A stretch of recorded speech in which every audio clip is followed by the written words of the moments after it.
जामनेर तालुक्यातील ताज्या बातम्या व ठळक घडामोडींसाठी पाहत राहा JBN महाराष्ट्र।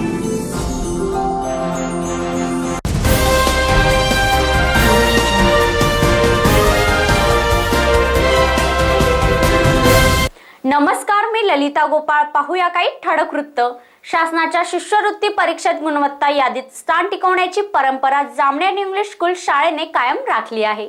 या शाळेचे इयत्ता 8वीचे 6 विद्यार्थी आणि इयत्ता 5वीचे 5 विद्यार्थी शिष्यवृत्ती परीक्षेत घवघवीत यश मिळवून गुणवत्ता यादीत आले आहेत। संचालक मंडळाच्या 2 गटांमध्ये असलेल्या अंतर्गत कुरघोड्यांच्या राजकारणावर मात करत या शाळेच्या शिक्षकांसह विद्यार्थ्यांनी गुणवत्ता कायम ठेवल्यामुळे त्यांचे सर्वत्र अभिनंदन होत आहे। आपण आलेले आहोत जामनेर शहरातील नामांकित शाळा इंग्लिश स्कूल या ठिकाणी। तर या ठिकाणी इयत्ता 8वी मध्ये झालेल्या शासनाच्या शिष्यवृत्ती परीक्षेमध्ये या विद्यार्थ्यांनी यश हे प्राप्त केलेले आहेत व राज्याच्या गुणवत्ता यादीतही हे विद्यार्थी आलेले आहेत। तर आज हे विद्यार्थी आपल्या सोबत आहेत व त्यांचे मार्गदर्शन करणारे शिक्षक ललित लामखेडे सर हे सुद्धा या ठिकाणी आपले उपस्थित आहेत। तर आपण त्यांच्याकडून जाणून घेऊया त्यांच्या या यशाचे गुपित। वैष्णवी धनराज नाईक। म्हणजे तू अभ्यास कसा केलास? शाळेत पण केला आणि घरी पण केला। आणि तुझ्या सरांनी तुला मार्गदर्शन कसे केले? खूप चांगल्या पद्धतीने केले। आमची रोज क्लास व्हायचे शाळेत, तिथूनच मग माझ्या अभ्यासाला दिशा मिळाली। स्वप्नील गायकवाड। स्वप्नील अनिल गायकवाड। तू अभ्यास कसा केलास? अभ्यास म्हणजे आम्हाला आमच्या शाळेतल्या शिक्षकांनीच प्रोत्साहन दिलं। ते आमचे रेग्युलर क्लासेस घ्यायचे आणि आमच्याकडून त्यांनी खूप प्रश्नपत्रिका आणि ते सोडवून घेतलं। खूप मेहनत करून घेतली त्यांनी आमची। तुम्हाला मार्क्स किती मिळाले शिष्यवृत्ती एक्झाम परीक्षेमध्ये? 300 पैकी 182। अनिकेत पद्माकर पाटील। आमच्या शिक्षकांनी आमच्याकडून खूप चांगल्या प्रकारे अभ्यास करून घेतला आहे। आमच्याकडून जवळजवळ 30 ते 40 प्रश्नपत्रिका त्यांनी सोडवून घेतलेल्या आहे, त्यामुळे आमची खूप चांगली तयारी झालेली आहे। ज्ञानेश्वर पाटील। आमच्या शाळेतील शिक्षकांनी आमच्याकडून अनेक प्रश्नपत्रिका सोडवून घेतल्या। घरच्यापेक्षा आमच्या शाळेत जास्त अभ्यास झाला। सरांच्या मार्गदर्शनामुळेच आम्ही येऊ शकले स्कॉलरशिपमध्ये। ओम संजय पवार। शाळेतील शिक्षक आणि घरच्यांनी साथ दिली म्हणूनच आमचा चांगला अभ्यास होऊ शकला आणि त्या प्रश्नपत्रिका आणि त्यांच्यामुळे अजूनच खूपच तयारी झाली आणि ते चॅलेंजिंग प्रश्नांमुळे उत्साह खूप वाढला। या ठिकाणी या विद्यार्थ्यांना मार्गदर्शन करणारे ललित लामखेडे सर या ठिकाणी उपस्थित आहे। तर या विद्यार्थ्यांच्या यशाबद्दल आपण त्यांच्याकडून जाणून घेऊया। इंग्लिश स्कूल जामनेर शाळेचे इयत्ता 5वीचे 5 विद्यार्थी आणि 8वीचे 6 विद्यार्थी हे गुणवत्ता यादीमध्ये आलेले आहेत। त्यानंतर वैष्णवी धनराज नाईक ही विद्यार्थिनी, हिला जवळपास 230 मार्क, म्हणजे तालुक्यातून ही माझ्या माहितीप्रमाणे ही पहिला क्रमांक तिचा असावा असं मला वाटतं। कारण कोणत्याही तालुक्यातल्या कोणत्याही शाळेमधल्या विद्यार्थ्यांनी एवढे गुण संपादित केलेले नाहीत। आणि आम्ही या विद्यार्थ्यांचे दररोज रेग्युलर क्लास त्या ठिकाणी घेतले। त्यांच्याकडून विविध प्रश्नपत्रिका, विविध प्रकाशनाच्या प्रश्नपत्रिका आम्ही सोडवून घेतलेल्या आहेत आणि आमच्या शिक्षकांची मेहनत, प्रत्येक विषयाला आम्ही वेगळे शिक्षकांनी मार्गदर्शन केलेलं आहे। मराठी विषयाचे वेगळे शिक्षक, बुद्धिमत्ता विषयाचे वेगळे शिक्षक, तसेच गणितासाठी मी तयारी करून घेतली आणि मराठीसाठी आमचे स्कॉलरशिपचे प्रमुख येवले सरांनी देखील चांगली तयारी करून घेतली। तर अशा पद्धतीने अजून विद्यार्थी यायला पाहिजे होते असं आमचं मत होतं, पण तरी 6 विद्यार्थी म्हणजे भरपूर झाले। इयत्ता 8वीचे आणि इयत्ता 5वीचे 5 म्हणजे असे एकूण 11 विद्यार्थींनी यश आमच्या शाळेने या ठिकाणी संपादित केलेलं आहे। तर SS भोंडे सर या ठिकाणी उपस्थित आहे। आपण त्यांच्याकडून या विद्यार्थ्यांच्या यशाबद्दल जाणून घेऊया। या यशामध्ये विद्यार्थ्यांनी घेतलेली मेहनत आणि शिक्षकांनी केलेलं मार्गदर्शन हे सर्व, आणि आमचे मुख्याध्यापक साहेब आणि पर्यवेक्षक साहेब आणि सर्व संचालक मंडळ यांच्या आशीर्वादानं आणि सहकार्याने या विद्यार्थ्यांना यश संपादन केले। या विद्यार्थ्यांना मी इंग्रजी विषयाचं मार्गदर्शन केलं। स्कॉलरशिपला त्यांच्या विविध विषयापैकी इंग्रजी हा विषय, इंग्रजी विषयाच्या व्याकरणामध्ये बहुतांशी मुलं कमकुवत असतात, तर त्यांना त्या जादा तास घेऊन नेमकं त्यांच्या उणिवा कुठे आहेत त्या शोधून त्यावरती मार्गदर्शन केलं। त्यामुळे या मुलांना सहज त्यांचे मार्क जे आहेत ते स्कॉलरशिपमध्ये वाढतात। जिल्ह्यातील MTS परीक्षेमध्ये 5वा येणारा रोहित शेखर भाविस्कर हा विद्यार्थी या ठिकाणी उपस्थित आहे व याने हा घवघवीत यश प्राप्त केलेला आहे. तर त्याच्या यशाबद्दलचे गुपित काय हे आपण त्या विद्यार्थ्यांकडून जाणून घेऊया. रोहित शेखर भाविस्कर, मी जिल्ह्यातनं MTS परीक्षेमध्ये 5वा आलेलो आहे आणि माझ्या शिक्षकांनी मला खूप मार्गदर्शन केलं. म्हणजे बोंडे सर, सपकाळ सर यांनी, लामखेडे सर यांनी खूप मेहनत घेतली आणि त्यामुळे मला फळ मिळालं.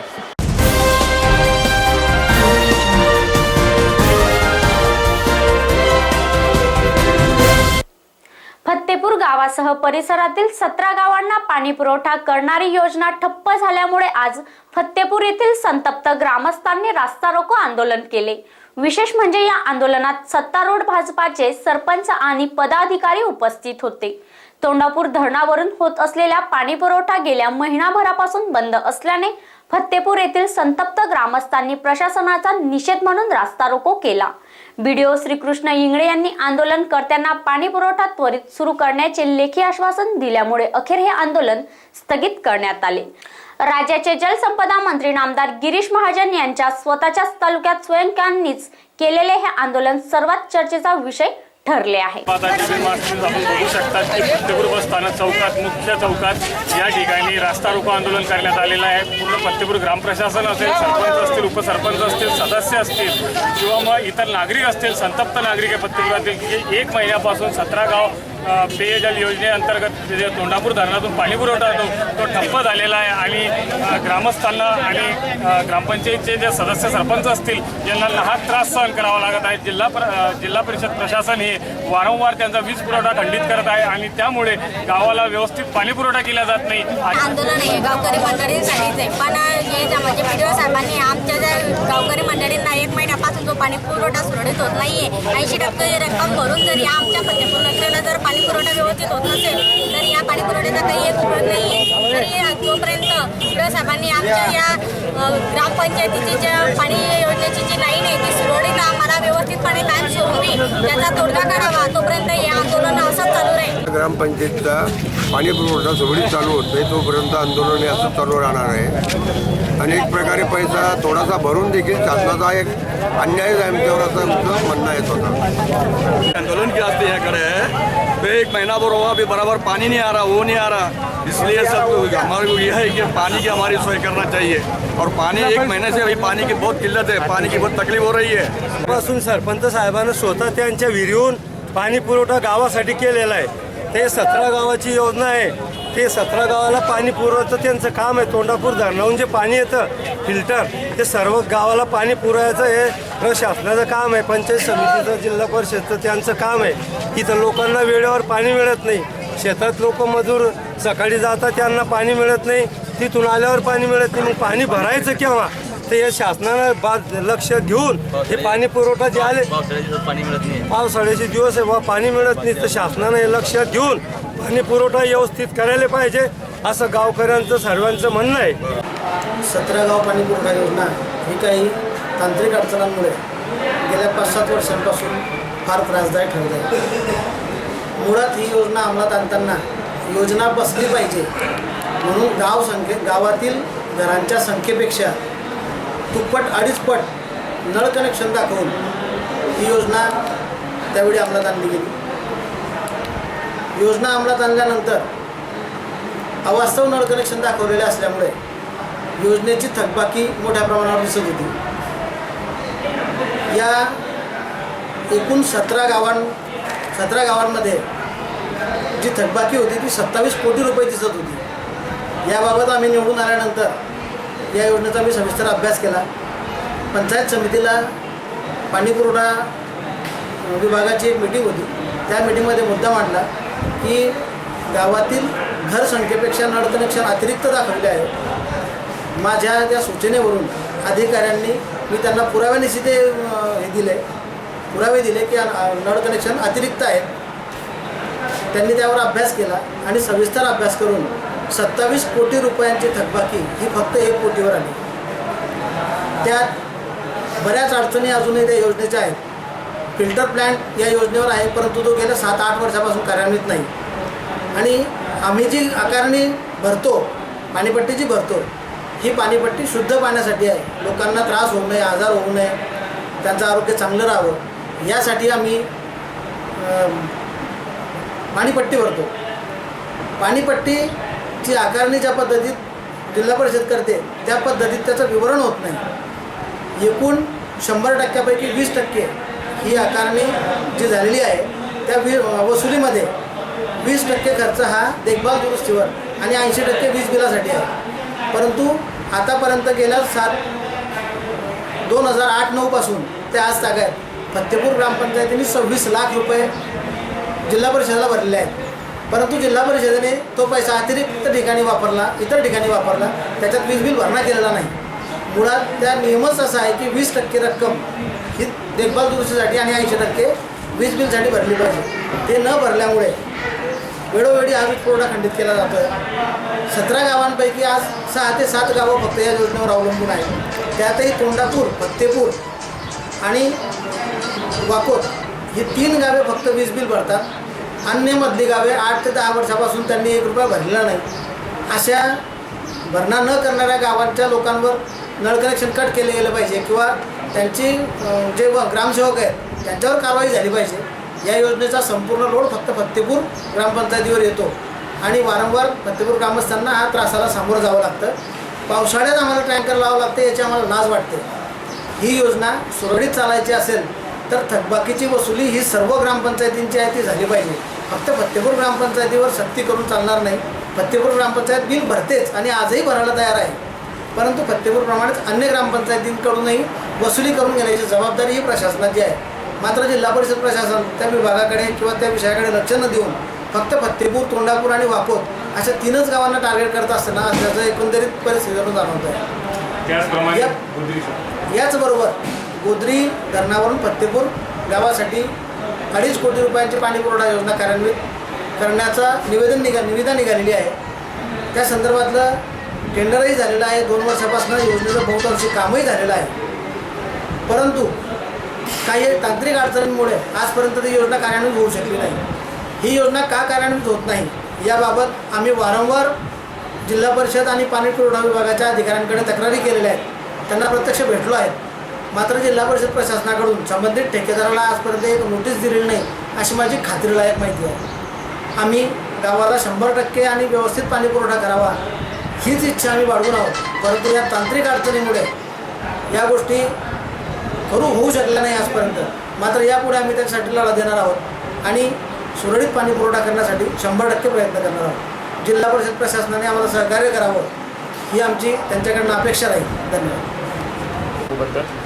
आज जो पाणी बोर्ड संदर्भात रास्ता रोको झालेला होता त्याचं मुख्य जे कारण होतं की वीज पुरवठा खंडित होता. तो तोंडापूर प्रादेशिक पाणी पुरवठा योजनेचा जो खंडित वीज पुरवठा तो आज सुरळीतपणे सुरू करण्यात आलेला आहे व आज कोणत्याही परिस्थितीत संध्याकाळपर्यंत गावात पाणी पुरवठा सुरळीत होईल. यापुढे खंड पडणार नाही. पाणी पुरवठा योजना जी लाईन आमची कट झालेली होती, फत्तेपूर गावाचं जे पाण्याचं संदर्भातली जी लाईट होती ती बंद केलेली होती. 1 महिन्यापासून आमच्या घरच्या शेतातल्या विहिरीपासून पाणी पुरवठा फत्तेपूर गावातील लोकांना 80% पाणी मिळत होतं.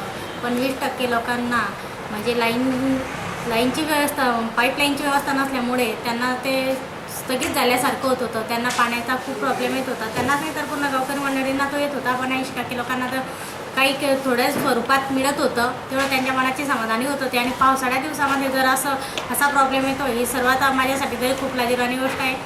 तसेच आता गोद्री धरणाची जर पाईपलाईन झाली तर फत्तेपूर गावाला म्हणजे पाण्याची कमतरता कधीच भासणार नाही. तर ती आता व्हिडिओ साहेबांनी आम्हाला लेखी आश्वासन दिलं की बुवा तुमची लाईन आता म्हणजे दुपारपर्यंत सुरळीत सुरू होणार आहे आणि आपल्या फत्तेपूर गावाला पाणी मिळणार आहे. आणि तसंच आपल्या गोद्रीच्या पाईपलाईनची जी योजना आहे तर ती काही दिवसातच सीओ साहेबांनी आपल्याला त्याचंही आश्वासन दिलं आहे की काही कमी व्हिडिओ साहेबांनी आपल्याला आश्वासन दिलं आहे की काही 2-4-8 दिवसामध्ये ते आपण काम पूर्ण करून आणि गोद्रीची पाईपलाईन व्यवस्थित सुरू करू. आताच आपण बघितलं सरपंच असतील किंवा मग ग्रामपंचायत सदस्य असतील त्यांनी पूर्णपणे अभ्यासू अशी माहिती दिलेली आहे की कशा प्रकारे तोंडापूरची अवास्तव आकारणी त्यांच्याकडून केली जात होती आणि त्यांचा वारंवार पाणीपुरवठा खंडित केला जात होता. पण तरीही त्यावर तोडगा म्हणून BDO साहेब या ठिकाणी BDO साहेबांनी लेखी आश्वासन दिलेलं आहे आणि संध्याकाळपर्यंत हा पाणीपुरवठा सुरळीत होणार आणि पुढे कधीही यात खंड पडणार नाही असं आश्वासन त्यांनी दिलेलं आहे. कॅमेरामन राजू मन्यासह मी रिपोर्टर हसमुख नेरिया, JBN महाराष्ट्र न्यूज, फतेपूर.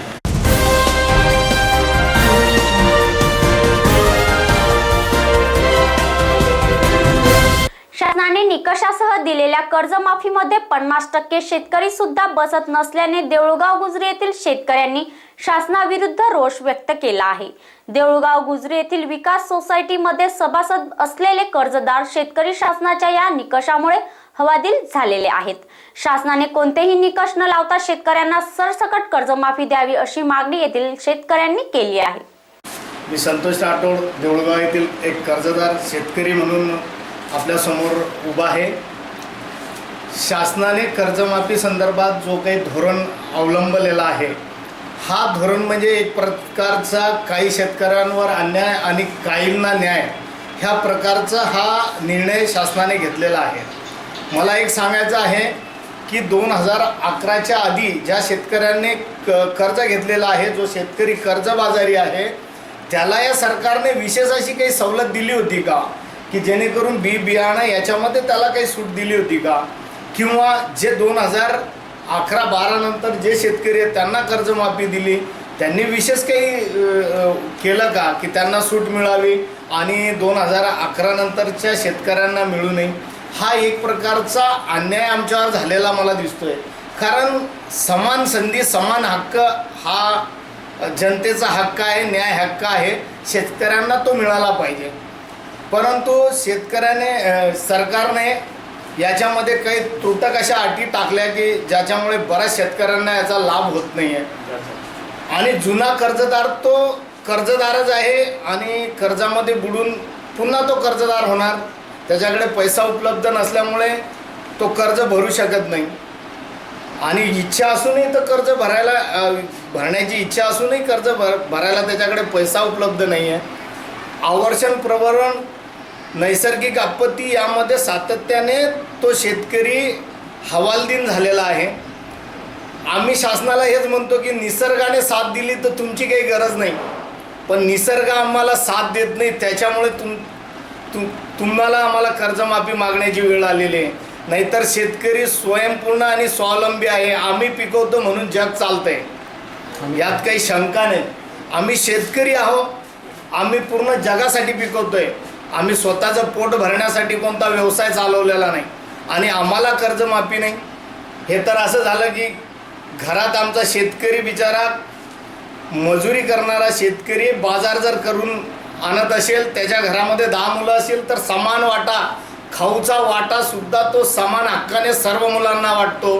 पण शेतकऱ्याचा राजा शासन ह्याने काही लोकांना कर्जमाफीमध्ये सूट दिली, काहींना नाही दिली. हा एक प्रकारचा आमच्यावर अन्याय झालेला मला दिसून येत आहे. आत्ताच त्यांनी त्यांच्या मतात सांगितलं आहे की सगळ्यात माहिती त्यांना हवी आहे, पण शासनाच्या निकषामुळे ती त्या माफीमध्ये योजनेत लाभ त्यांना मिळाला नाही. आपण पाहू शकता की शासनाच्या या धोरणामुळे 1240 जे सभासद आहेत त्यापैकी 975 एक कर्जदार शेतकरी आहे, 975, आणि त्यापैकी जे सरसकटमध्ये 418 शेतकऱ्यांना लाभ मिळालेला आहे आणि बाकीचे जेवढे शेतकरी आहे ते शेतकरी वंचित आहे आणि त्यांना त्या कर्जमाफीची गरज आहे. कारण ती आज काळाची गरज आहे. शेतकरी हवालदिल झालेला आहे, तो खूप चिडलेला आहे आणि आज परत त्यांना आंदोलनाची जी वेळ आहे ती परत शासनाने आणू नये आणि यामध्ये बदल करायला हवा. ही जे सरकारनं जे सोसायटी माफ केली कर्जमुक्ती म्हणून, जसं हे चुकीचे धोरण आहे सरकारचे. आम्ही रेग्युलर भरणा करतो त्यामुळे आम्हाला सरसकट माफी हवी होती, पण जे थकबाकीदार आहे त्यांनाच माफी मिळते, आम्हाला काही माफी मिळत नाही. संजय काळे, देऊळगाव विकास सोसायटीचा एक सदस्य आहे. मी या संस्थेचा सदस्य असून थकबाकीदार शेतकरी आहे.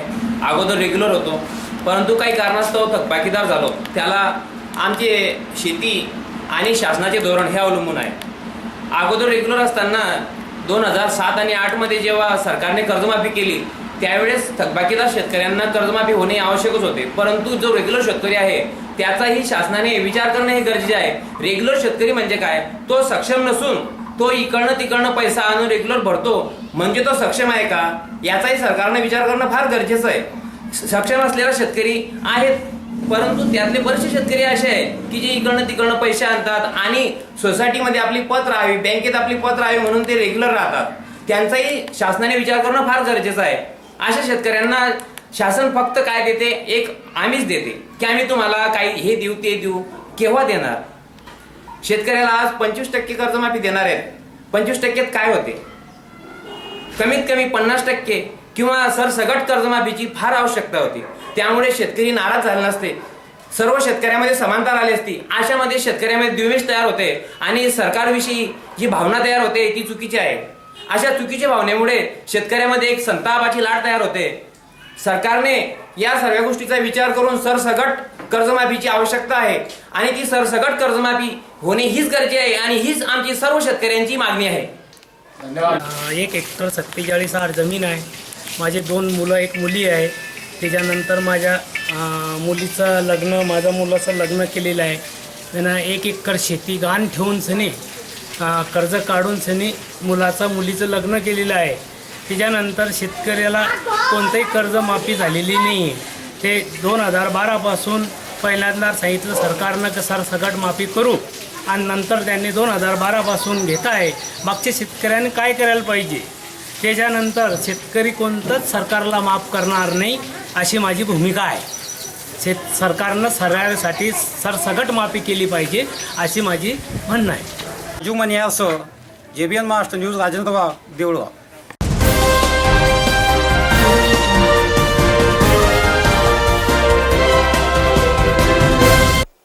देऊळगाव गुजरी गावात होत असलेल्या दूषित पाणी पुरवठ्यामुळे येथील ग्रामस्थांचे आरोग्य धोक्यात आले आहे.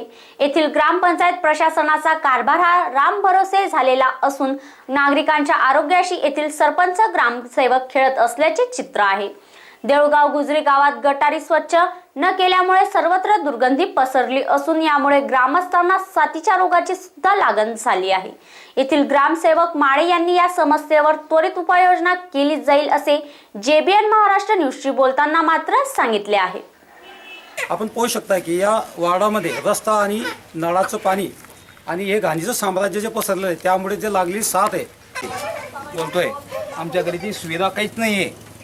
पाणी एकदम तुमचं मच्छर जास्त झाले आणि टायफॉइड मलेरिया हे आमच्या घरात 2 पेशंट आहे. पेशंट कसले, तापाचे की डायरियाचे? डायरियाचे. ताप पण आहे. ताप पण आहे. ते काहीच आणत नाही आहे, सुविधा काहीच नाही आमची. तुम्ही सरपंचाला जाऊन भेटले होते का? सरपंच घरी राहत नाही, सरपंच राहतो जामनेर. आम्ही काही करू शकत नाही. टेकलीमध्ये सुनील यशवंत माळी त्यांना कळवलं पण ते ऐकत नाही. हे सगळे संडास वांत्या होऊन राहिल्या, हे सगळी मध्ये घाण आहे नाल्याची. कोणी पाहती इकडे सगळं नळाचं पाणी खराब येतं. तुम्ही सरपंचाला सांगायला पाहिजे, गरम शोकला भेटायला सांगायला पाहिजे पण माझा सरपंच भेटायला पाहिजे आम्हाला. काय भेटत नाही? भेटा पण आता ते येता जाता तो इकडे पाहताच नाही या 4 वार्डामध्ये काही. तपलीग एकदमच काय झालं? उलट्या चालू एकदमच घाण किती आहे गलीमध्ये एकदम तपलीग उरली मला. डायरियाची साथ चालू आहे पूर्ण फ्लॅटमध्ये चालू आहे. जो एरिया आहे इथं ते पहिल्याच पावसाचं पाणी अजून येतं गलीतून निघत नाही. टोंगळा पाणी जसं गुडघ्यापर्यंत पाणी साचतं इथं. तुम्ही ग्रामपंचायतला तक्रार केली? हां नाही, ग्रामपंचायतला तक्रार केली नाही. ग्रामपंचायतवाला ऐकतच नाही. काय तक्रार करून बी काही फायदा नाही. तोंडी नाही, तोंडी बी काही सांगितलं नाही. ग्रामपंचायत हे प्रशासन कसं नागरिकांच्या आरोग्याशी खेळत आहे, त्यांच्या जीवावर उठलेली आहेत. घरोघरी डायरियाचे पेशंट आहेत, त्यांना हगवण उलटीसारखे आजार त्यांना आता झालेले आहेत. आपण बघितलं सध्याच्या प्रतिक्रिया कशा त्यांना संतप्त स्वरूपात दिलेल्या आहेत. ज्या समस्या जाणून घेतल्या आहेत तसेच नवीन झालेले ग्रामसेवक इथं रुजू झालेले देऊळगावाला आणि त्यांच्याकडून त्या ग्रामस्थांच्या ज्या समस्या आहेत त्यांचं निवारण कशा पद्धतीनं ते करणार आहे ते आपण जाणून घेऊ. आता न्यूज चॅनलमध्ये जाऊन आले त्या ठिकाणी असलेल्या समस्या त्याच्यावरती एक 8 दिवसामध्ये आम्ही त्या पूर्ण करण्याचा प्रयत्न करू आणि ते करणारच आहे. येत्या पुढील दिवसामध्ये त्या पद्धतीचं कोणत्याही प्रकारची रोगराई होणार नाही अशी ग्रामपंचायतच्या वतीने मी पाहिजे. म्हटलंय की ग्रामसेवक साहेब यांनी ज्या प्रतिक्रिया दिली आहे की आम्ही पुढच्या 5-7 दिवसामध्ये जे गावाची समस्या असेल, नळ पाणी व्यवस्था जे असेल ते पुढच्या 8-10 दिवसामध्ये तात्काळ स्वरूपात का होत नाही, पण ते आम्ही त्यांना पुरवू आणि ती दुरुस्ती करण्याचं आश्वासन त्यांनी दिलेलं आहे. जामनेर तालुक्यातील मांडवे बुद्रुक शिवारात कुत्र्यांनी केलेल्या हल्ल्यात हरणाचे पाडस मृत्युमुखी पडल्याची हृदयद्रावक घटना आज दुपारी घडली आहे. गावातील सामाजिक कार्यकर्ते प्रभाकर साळवे यांनी जखमी झालेल्या हरणाच्या पाडसाला उपचार मिळावे म्हणून जळगाव वन विभागाच्या अधिकाऱ्यांना भ्रमणध्वनीवरून माहिती दिली, परंतु येथील अधिकाऱ्यांनी ही बाब दुर्लक्षित केली. त्यामुळे वेळेवर उपचार न मिळाल्याने या हरणाच्या पाडसाला आपला जीव गमवावा लागला आहे.